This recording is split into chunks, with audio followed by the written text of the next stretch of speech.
Mayur, Sitapur, a venue that will live in your memories forever, equipped with 5-star amenities and facilities, rooms, banquets, lush green lawns, restaurant, a venue for weddings, receptions, birthdays and kiddie parties, corporate meetings and stage shows. At Mayur Experience, care beyond compare. नमस्कार, आप देखना शुरू कर चुके हैं आई India और मैं हूं डॉक्टर पंकज सिंह गौर और हमारे साथ मौजूद हैं हमारे सहयोगी निशांत गुप्ता। आज फिर बारी है उत्तर प्रदेश की दो बड़ी खबरें दो रिपोर्टरों के साथ। तो आज जो खबरें हम आपको बताने जा रहे हैं उसमें सबसे बड़ी खबर यह है कि डिप्टी सीएम ब्रजेश पाठक और जो समाजवादी पार्टी के साथ वार पलटवार चल रहा है, इसको लेकर बताने जा रहे हैं कि निशांत गुप्ता के पास क्या जानकारी है, अब तक ये मामला कहां तक गर्म हो चुका है और इसको लेकर क्या कुछ आगे हो सकता है। बहुत सारी बातें हम आपको बताने वाले हैं। दूसरी महत्वपूर्ण बात राशन से जुड़ी हुई है। राशन, चूंकि बहुत सारे ऐसे उत्तर प्रदेश के जो करोड़ों लोग हैं जो लाभ पा रहे हैं राशन का फ्री में, और उनके लिए बहुत अहम जानकारी देने जा रहे हैं कि उनका उठान, उनका वितरण कब होगा और साथ ही इस समय केवाईसी, इस समय उसको जो है अभियान चलाया जा रहा है, उसका लाभ जाकर के जो कार्ड धारक हैं वो उठा सकते हैं। तो इस पर बात करेंगे, क्योंकि सीएम योगी आदित्यनाथ बेहद सख्त हैं इस मामले को लेकर। उनके द्वारा क्या कुछ किया गया है तो ये जानकारी आपको देंगे। सबसे पहले हम लेकर चलते हैं निशांत गुप्ता के पास, जो हमें बताएंगे कि डिप्टी सीएम ब्रजेश पाठक और समाजवादी पार्टी के बीच चल क्या रहा है, आखिर कहां से शुरू हुआ ये विवाद और कहां तक जाएगा और क्या कुछ अभी हाल फिलहाल है। निशांत, जरा बताइए दर्शकों। बिल्कुल सर, देखिए जैसा कि राजनेताओं में वार पलटवार चलते रहते हैं, अक्सर ऐसी बातें होती हैं जो सोशल मीडिया एक्स पर पोस्ट करते हैं। कहीं सपा अपने बयान पोस्ट करती है उनकी मीडिया सेल, कहीं भाजपा अपने मीडिया सेल पोस्ट करती है। लेकिन इस बार जो वार पलटवार चल रहा है ये बड़ा काफ़ी माहौल गर्मा गया है, जहां अखिलेश यादव के समाजवादी पार्टी के मीडिया एक्स अकाउंट से 16 मई की शाम 8:44 पर एक पोस्ट होती है जो डायरेक्ट उत्तर प्रदेश के डिप्टी सीएम ब्रजेश पाठक के ऊपर की जाती है और अमर्यादित टिप्पणी की जाती है। इसमें डीएनए की बात आती है, जिसको लेकर के काफ़ी मामला तूल पकड़ लेता है। कहीं डिप्टी सीएम ब्रजेश पाठक के पक्ष में कई पोस्ट की जाती हैं और उसी के चलते साथ में अब तो यहाँ तक यह आ गया कि डिप्टी सीएम ब्रजेश पाठक के पक्ष में खुद सीएम योगी आदित्यनाथ ने आज अपने ट्विटर के अकाउंट यानी कि एक्स अकाउंट से पोस्ट की है। और जो आपको बता दें भूपेंद्र चौधरी जी, उन्होंने भी जो है पक्ष लिया है और मैदान में वो भी आ गए हैं। साथ में जब सपा की मीडिया सेल ने ये पोस्ट किया था और अब अखिलेश यादव ने फिर जब सीएम योगी ने पोस्ट किया तो 3 घंटे के अंदर ही जो है अखिलेश यादव ने पोस्ट कर दी। फिलहाल अगर हम बात करें तो आपको बताएं कि ये पोस्ट आखिरकार क्या वायरल हुई थी और कौन सी वो पोस्ट थी। जैसा कि आई इंडिया दर्शक जो हैं वो हमारी स्क्रीन पर भी देख रहे होंगे कि जो पोस्ट है समाजवादी पार्टी की तरफ से की गई थी उसमें लिखा था, बात बात पर सपा के डीएनए पर बयानबाजी करने वाले डिप्टी सीएम ब्रजेश पाठक जी अपना डीएनए अवश्य चेक करवाएं और उसकी रिपोर्ट सोशल मीडिया पर जरूर डालें, जिससे उनका असली डीएनए तो पता चले। दरअसल ब्रजेश पाठक जी का खुद का डीएनए सोनागाछी और जीबी रोड का है। उन्हें खुद नहीं पता कि उनका असली डीएनए क्या है और कहाँ का है और किसका है, इसलिए कुंठाग्रस्त होकर वे सबके डीएनए पर सवाल उठाते हैं। दरअसल पाठक जी इतनी पार्टियां बदल चुके हैं और इतने डीएनए से युक्त हो चुके हैं कि भ्रमित हैं। ब्रजेश पाठक जी अपना डीएनए चेक करवाकर उसकी रिपोर्ट सार्वजनिक करें तो हम अभियान चलाकर ब्रजेश पाठक का डीएनए सोनागाछी और जीबी रोड के रेगुलर कस्टमर से मिलान करवाएंगे और फिर ब्रजेश पाठक जी को उनका असली डीएनए पता बताएंगे। अब बताइए, समाजवादी पार्टी ने जैसे ही ये पोस्ट किया और पूरी मतलब पार्टियों में जो है भाजपा, जहां कहा जाता है ना कि भाजपा का आईटी सेल मजबूत है, वहां इसी पोस्ट को लेकर के तत्काल खुद जो है ब्रजेश पाठक ने तुरंत पोस्ट किया और लिखा कि अखिलेश जी, ये आपकी पार्टी की भाषा है,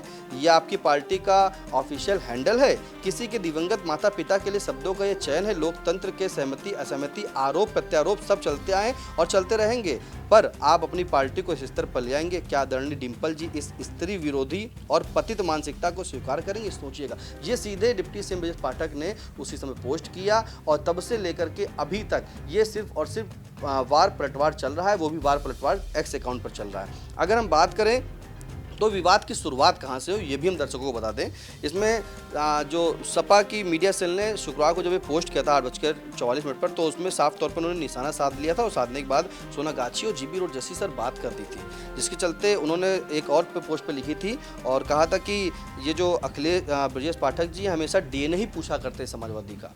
पहले भी जो सवाल किए थे हमेशा डीएनए करते, तो इस पर समाजवादी पार्टी ने ये ट्विटर पर लिख दिया। उसी के चलते अखिलेश यादव ने भी लिखा कि हमने उत्तर प्रदेश के उप मुख्यमंत्री जी का टिप्पणी का संज्ञान लेते हुए पार्टी स्तर पर उन लोगों को समझाने की बात कही थी जो समाजवादियों के डीएनए पर दी गई आपकी अति अशोभनीय टिप्पणी से आहत होकर अपना आपा खो बैठे। ये स्क्रीन पर आप देख रहे हो किस तरह से चल रहा है और यही इसी बात पर अखिलेश जी ने लिखा कि आप हमेशा डीएनए की बात करते थे और वहीं आइंदा ऐसा ना हो। हमने उनसे तो ये आश्वासन ले लिया, उनसे मतलब अखिलेश यादव ने अपनी पार्टी के जो मीडिया सेल चलाते हैं उनसे तो आश्वासन ले लिया, लेकिन आपसे भी यही आशा है कि आप जिस तरह की बयानबाजी निरंतर करते आए हैं उस पर भी विराम लगेगा। आप जिस स्तर के बयान देते हैं वो भले आपको अपने व्यक्तिगत स्तर पर उचित लगते हो, लेकिन आपके पद की मर्यादा और शालीनता के पैमाने पर किसी भी तरह से उचित नहीं ठहरा जा सकते। काफ़ी बड़ा पोस्ट है, उन्होंने भी इस तरह से पोस्ट मांगा और पोस्ट लिखने की साफ तौर पर डिप्टी सीएम से ये भी कह दिया कि आप अपने अंदर के अच्छे इंसान से क्षमा मांगेंगे कि ऐसी प्रतिक्रिया दोबारा आप खुद नहीं करेंगे, किसी के डीएनए नहीं पूछेंगे। जब इस तरह से उन्होंने वार पलटवार किया तो आज उसी मामले में उत्तर प्रदेश के सीएम योगी आदित्यनाथ ने अपने अकाउंट पर एक पोस्ट लिखा कि यद्यपि समाजवादी पार्टी से किसी आदर्श आचरण की अपेक्षा करना व्यर्थ है, किंतु सभ्य समाज उनके अशोभनीय एवं अभद्र प्रवक्ताओं को सहन नहीं कर सकता। समाजवादी पार्टी के शीर्ष नेतृत्व को चाहिए कि वो अपने सोशल मीडिया हैंडल्स की भली भांति समीक्षा करें तथा यह सुनिश्चित करें कि वहां प्रयुक्त भाषा मर्यादित, संयमित और गर्मकपूर्ण हो। ऐसी बयानबाजी के चलते जो है सीएम योगी मैदान में आए, उन्होंने भी अपने एक्स अकाउंट पे पोस्ट कर दिया और सलाह दे दी, अखिलेश यादव को नसीहत दे दी कि अपनी पार्टी को ऐसी अमर्यादित भाषा का ना समझाए, उनको मर्यादित भाषा सुनाए। जी, अखिलेश यादव ने 3 घंटे के अंदर जो है सीएम योगी के पोस्ट पर बिना नाम लिए सीएम योगी का अपने अकाउंट से जो है उन्होंने पोस्ट किया और लिखा कि वो ही प्रवचन होता है असरदार, खुद से होती है जिसकी शुरुआत। नीचे लिख दिया साधुवाद। अब बताइए, अखिलेश यादव ने ऐसी पोस्ट अपने अकाउंट पर लिखी है महज 3 घंटे के अंदर। और फिर एक बहुत बड़ी बात लिख दी जहां चर्चा गूंजी थी सदन में, उसी को लिखकर उन्होंने कहा अखिलेश यादव ने कि उर्दू की शायरी करके जो भाजपाई लोग अपने ही दल में जिसका अप्रत्यक्ष विरोध कर रहे थे उन्हें बुरा लग गया तो आप पर राजनीतिक बुलडोजर चलते देर नहीं लगेगी। उनकी सियासी सेहत के लिए एक सलाह, उप रहे चुप रहे। अब ये ऐसा उन्होंने लिखा है अखिलेश यादव ने, बिना नाम लिए, किसी को कुछ नहीं कहा और ऐसी पोस्ट कर दिया है। इसी के चलते जब सीएम योगी आदित्यनाथ कूदे, अखिलेश यादव का फिर पलटवार हुआ। वहीं अब जो है एंट्री हो गई है इसमें आपके भूपेंद्र चौधरी जी की। उन्होंने एक बड़ा लंबा चिट्ठा लिख दिया है और कहा है कि ब्रजेश पाठक हमेशा जो है वो पॉलिटिकल बयान देते हैं, बाकी कुछ नहीं। साफ तौर पर एक मैसेज लिखा है कि काफ़ी दिनों से समाजवादी पार्टी के ऑफिशियल पेज से ऐसी पोस्ट आ रही है जिनकी भाषा अमर्यादित है और जिस तरह की भाषा का वे प्रयोग करते हैं वह असहनीय है। सभ्य समाज इसे कभी स्वीकार नहीं करता। जहाँ तक ब्रजेश पाठक का सवाल है तो वह हमेशा राजनीतिक विषयों पर ट्वीट करते हैं और लेकिन समाजवादी पार्टी जिस तरह की भाषा का प्रयोग कर रही है वह असहज करने वाला है। मुख्यमंत्री ने भी कहा है कि हमें अपनी भाषा की मर्यादा का ध्यान रखना चाहिए, हमें भाषा की मर्यादा में रहना चाहिए, एक दूसरे के प्रति इस तरह की भाषा का प्रयोग समाज स्वीकार नहीं करेगा। तो समझिए कि एक पोस्ट से जहां समाजवादी पार्टी की जो मीडिया सेल ने डीएनए पर पोस्ट किया और ब्रजेश पाठक को काफ़ी उस पर लिखा, जिसके चलते सीएम योगी आए, भूपेंद्र चौधरी जी आए और वहीं अखिलेश यादव ने पोस्ट डिलीट करने के लिए भी कहा, डिलीट भी कर दिया। और अब आपको एक चीज़ और खास बता दें कि जिस तरह से ब्रजेश पाठक ने जब ये किया था, लिखा, उनके ऊपर लिखा गया तो इंदिरा नगर थाने में एफआईआर भी दर्ज हुई। सपा के जो मीडिया सेल चलाते हैं उसी के चलते वहां पर वकील केडी सिंह, स्वीटी पांडे समेत अधिवक्ताओं ने हजरतगंज थाने पहुंच करके शिकायत दी थी और वकील जो चारू मिश्रा हैं उन्होंने वजीर नगर कोतवाली में केस दर्ज कराया। तो आक्रोश है ब्रजेश पाठक के जो समर्थक उनमें है, वकीलों में है। वहीं सपा मीडिया सेल ने पोस्ट तो डिलीट कर दी और उन्होंने एक पोस्ट और लिखी, डिलीट करने पर लिखा था कि ब्रजेश पाठक जी आप स्वास्थ्य मंत्री हैं, क्या आप डीएनए लैंग्वेज को समझते हैं? बस इतना ही आपको समझाने और समझने के लिए आपको आपकी भाषा में जवाब दिया गया था।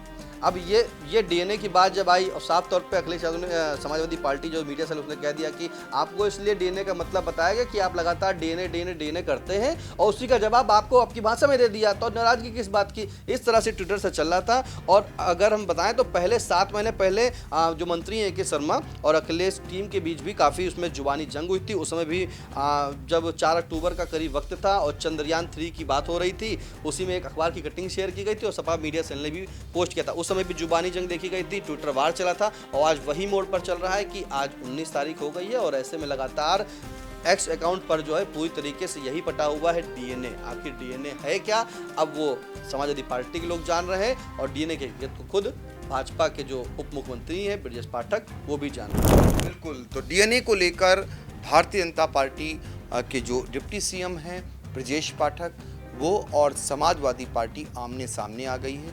वार पलटवार चल रहा है, मामला मुकदमे तक पहुंच चुका है और समर्थन में धरना प्रदर्शन तक भी की नौबत आ गई। कई जगह धरना प्रदर्शन भी हुए ब्रजेश पाठक के समर्थन में।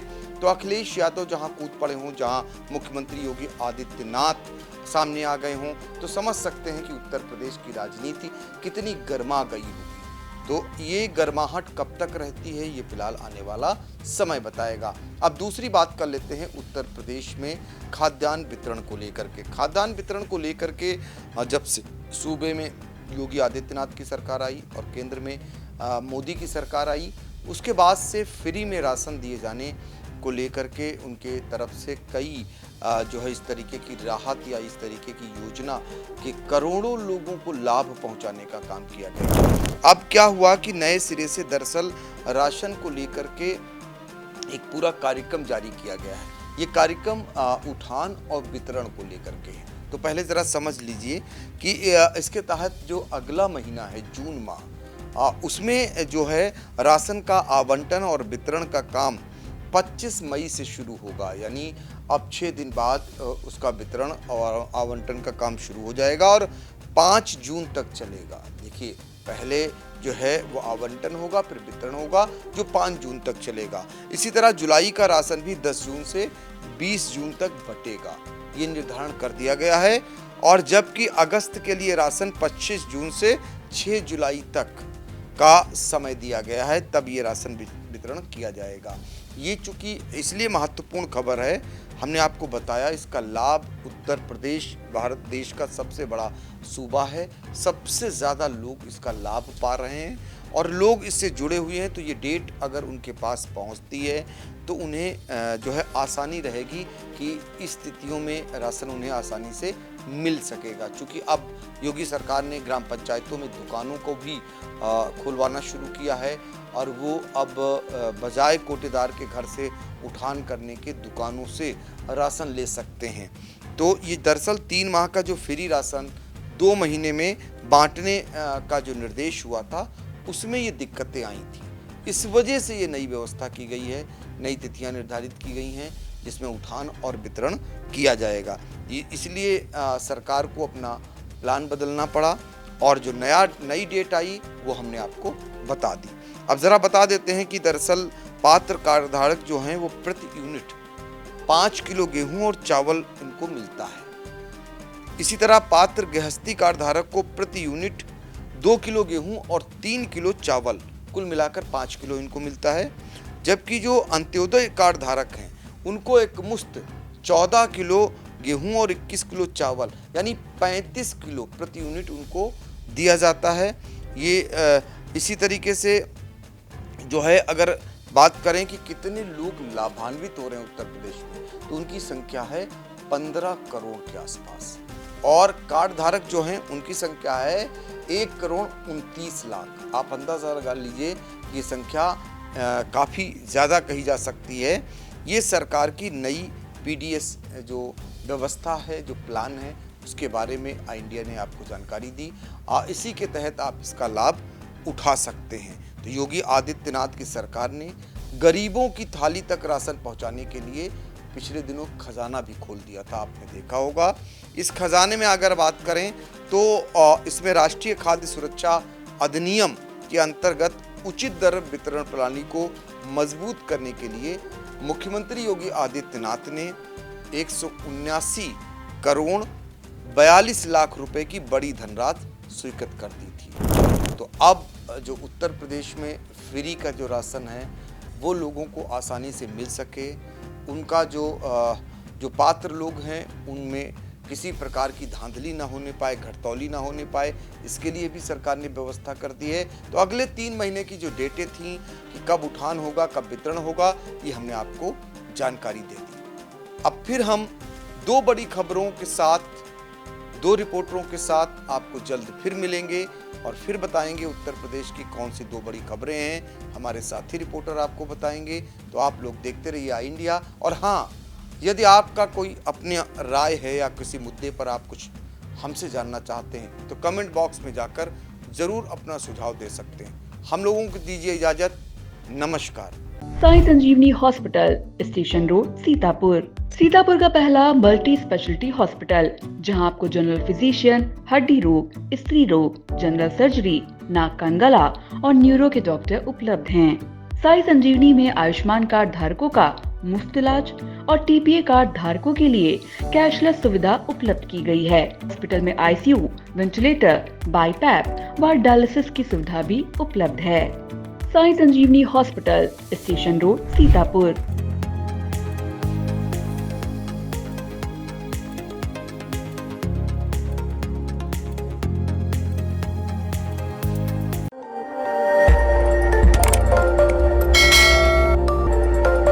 खबर आपकी, नजर हमारी। देखते रहिए आई इंडिया।